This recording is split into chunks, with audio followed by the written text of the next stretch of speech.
जय हिंद दोस्तों वैसे तो हम सब ने काफ़ी सुना है कि जंक फूड स्वास्थ्य के लिए अच्छे नहीं होते। फास्ट फूड खाने से स्वास्थ्य बिगड़ता है। प्रोसेस्ड फूड की तुलना में वे फूड स्वास्थ्य के लिए ज़्यादा बेहतर होते हैं जो नॉन प्रोसेस्ड होते हैं। लेकिन यह सब जानते हुए भी हम उतना सचेत नहीं होते हैं। सचेत तब होते हैं जब किसी रिसर्च पत्रिका में साइंटिफिक तरीके से किया गया रिसर्च का निष्कर्ष प्रकाशित हो, जिसमें जंक फूड वाले भोजन को स्वास्थ्य के लिए खराब बताया गया हो और जंक फूड खाने वालों के लिए चेतावनी दी गई हो। अभी हाल ही में जंक फूड और प्रोसेस्ड के साथ अल्ट्रा प्रोसेस्ड फूड को लेकर के एक रिसर्च सामने आया है, जिसमें यह चेताया गया है कि फास्ट फूड खाने से डिमेंशिया का खतरा बढ़ रहा है, वहीं दिल, दिमाग और लीवर भी खतरे में है।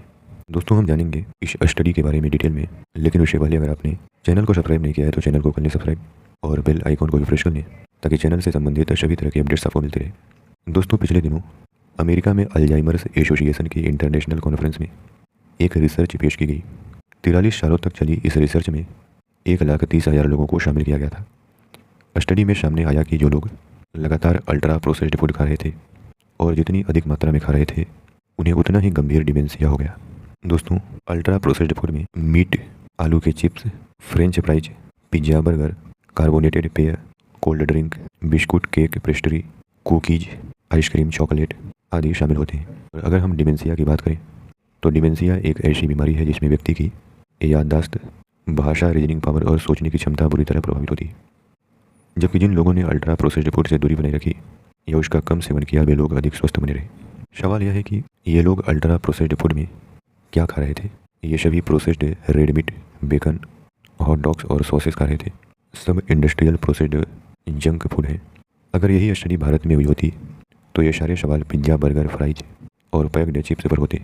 चाट, समोसा, कचौड़ी पर भी कम सवाल नहीं होते, क्योंकि इनके सेवन से भी हमारी सेहत को बहुत नुकसान हो रहे हैं। दोस्तों, चूँकि हम विस्तार से इस स्टडी के बारे में जान रहे हैं, इसलिए पहले हम समझते हैं कि हम खाना क्यों खाते हैं। दोस्तों, खाने का प्राइमरी मकसद है न्यूट्रिशन यानी पोषण। हम जीवित और स्वस्थ रहने के लिए भोजन करते हैं। अमेरिका के जाने माने पूर्व पत्रकार और हार्वर्ड यूनिवर्सिटी के लेक्चरर माइकल पॉलन, उनकी किताब the omnivorous dilemma New York times की बेस्ट सेलर रही है। ओमनिवोरस का अर्थ है सर्वाहारी, यानी ऐसा जीव जो शाकाहार और मांसाहार दोनों करता हो, और मनुष्य एक सर्वाहारी जीव ही है। अपनी किताब में माइकल पॉलन लिखते हैं कि भोजन का एक मकसद है शरीर को पोषण देना। उस न्यूट्रिशन के कारण ही हम स्वस्थ और जीवित रहते हैं। स्वाद यानी टेस्ट भोजन का सिर्फ एक हिस्सा है, भोजन का संपूर्ण मकसद नहीं। इंडस्ट्रियल प्रोसेस्ड फूड में सिर्फ और सिर्फ स्वाद है, बाकी फूड का असली उद्देश्य पूरी तरह नदारत है।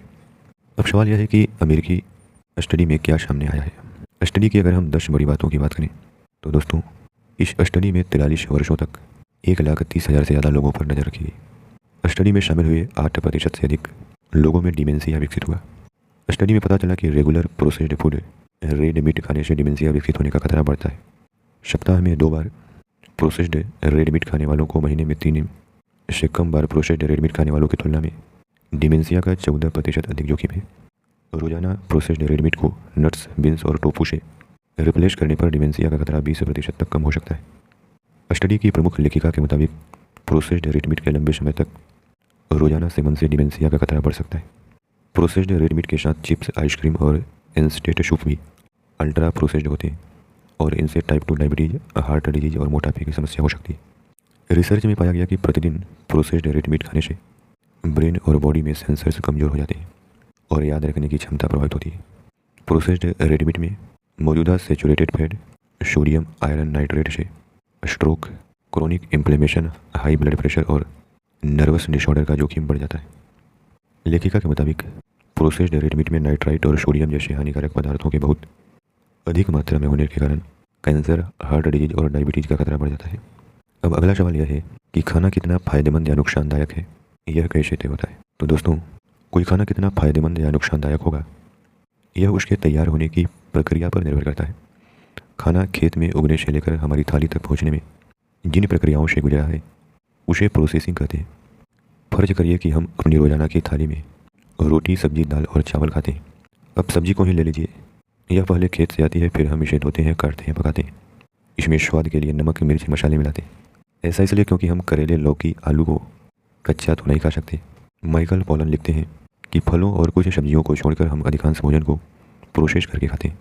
जब से आग की खोज हुई है, मनुष्य अपना भोजन पका करके खा रहा है और विकास के क्रम में इंसानों ने पाया होगा कि पका हुआ मीट कच्चे मीट के मुकाबले आसानी से पचता है। फूड की यह प्रोसेसिंग उसे सुपाच्य बनाती है और उसका न्यूट्रिशन भी बरकरार रहता है। और यह मनुष्य का खोजा आदिम ज्ञान है जिसने हमारे जीवन और स्वास्थ्य को सदियों तक बरकरार रखा। दोस्तों, सब्जी की तरह दाल भी खेत से ही आती है और हम उसे डालते हैं, फिर साफ करके नमक, पानी और हल्दी के साथ उबाल कर खाते हैं और स्वाद के लिए घी भी मिलाते हैं। यह सब फूड की प्रोसेसिंग है जो उसे सुपाच्य और हेल्दी बना रखती है। जाहिर है कि हम कच्ची दाल तो नहीं खा सकते, खाएंगे भी तो इसे पचाने में 4 दिन से 1 सप्ताह तक लग सकते हैं। कहने का अर्थ यह है कि मनुष्य ने अपने ऐतिहासिक विकास क्रम में भोजन को प्रोसेस करने के कई तरीके ईजाद किए हैं। प्रोसेसिंग की यह प्रक्रिया हेल्दी है। फूड को प्रोसेस करने से खाना पहले की अपेक्षा ज़्यादा स्वादिष्ट हो जाता है। खाने का न्यूट्रिशन खराब नहीं होता। पका हुआ खाना पचाने में आसानी होती है और यह फूड की वह प्रोसेसिंग है जो बेहद ज़रूरी है। और यह सारी प्रोसेसिंग अच्छी और ज़रूरी है। लेकिन समस्या तब होती है ना जब खाना बनाने की कमान इंडस्ट्रीज़ के हाथों में जाती है। दोस्तों, जब हमारा खाना तैयार करने की जिम्मेदारी फूड इंडस्ट्रीज़ के हाथों में आई तो यहीं से सारी गड़बड़ियाँ शुरू हो गई। इसमें कंपनियों को बहुत बड़े पैमाने पर बेहद कम समय में ढेरों सारा खाना तैयार करना होता है। इसके लिए उन्होंने बड़ी बड़ी मशीनें तैयार की हैं और उन्हें इंसानों की जगह काम पर लगा दिया है। इस बीच उन्होंने मुनाफे के लिए 2 बड़ी बातों को अपना मूल धर्म बनाया। खाना स्वादिष्ट होना चाहिए और खाना सस्ता होना चाहिए। अब इंडस्ट्रियल फूड प्रोडक्शन ने सबसे अधिक नुकसान किया है। उन्होंने खाने को स्वादिष्ट बनाने के लिए उसमें बहुत सारा शुगर और साल्ट मिलाया। इंडस्ट्रीज ने खाने को सस्ता रखा ताकि इसके ज़्यादा से ज़्यादा खरीदार मिल सके। दोस्तों, किसी चीज़ को कम कीमत पर तैयार करना है तो फॉर्मूला आसान है। इसमें सस्ती से सस्ती चीज़ें मिला दी जाएँ। उन्होंने इसे बनाने में बेहद सस्ते पाम ऑयल, मैदा और मिठास इस्तेमाल किया। इसके बाद उनकी शेल्फ लाइफ बढ़ाने के लिए वो ज़्यादा समय तक टिके रहें, ख़राब न हो, इसके लिए उसमें सस्ते प्रिजर्वेटिव्स मिला दिए गए। इस दौरान ये बहुत सारे प्रोसेस से गुजरा, इसलिए इसे अल्ट्रा प्रोसेस्ड या अल्ट्रा प्रोसेसिंग कहते हैं। दोस्तों, जंक फूड्स में हमारी पहली पसंद पिज्ज़ा, बर्गर और पैक्ड चिप्स सभी इसी अल्ट्रा प्रोसेसिंग से गुजरे हैं। ये बहुत नुकसानदायक है। दोस्तों, माइकल पॉलन कहते हैं कि प्रकृति ने सभी जीवों को एक स्वाभाविक विवेक दिया है जिससे वह तय करता है कि उसके लिए क्या अच्छा है और क्या नहीं। आप एक प्रयोग करके देखिए।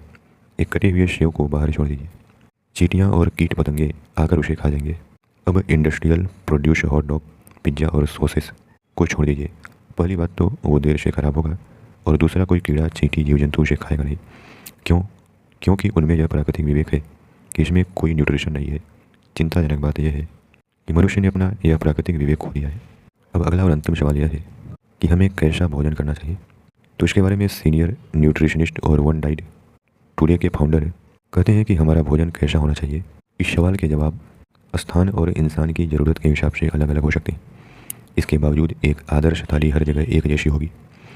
स्थानीयता यानी लोकलिटी के अनुसार सब्जियों और फल बदले जा सकते हैं, फिर भी उनकी मात्रा, कैलोरी और पोषक तत्वों के आधार पर एक जैसी होती है। वो कहते हैं कि भोजन की आदर्श थाली में आधे से अधिक स्थान सब्जियों और फल का होना चाहिए और बाकी के 1/4 हिस्से में प्रोटीन और 1/4 में कार्बोहाइड्रेट इसे संतुलन प्रदान करते हैं। इस थाली को और बेहतर बनाने के लिए फलों और सब्जियों को चुनते समय यह ख्याल रखें कि इसमें ज़्यादा से ज़्यादा रंग शामिल हो। तो दोस्तों, इस प्रकार इस वीडियो में हमने जंक फूड पर किए गए अभी हाल ही में एक स्टडी के बारे में जाना। आशा करते हैं कि इस वीडियो के माध्यम से आपको काफ़ी कुछ जानने को मिला होगा। धन्यवाद।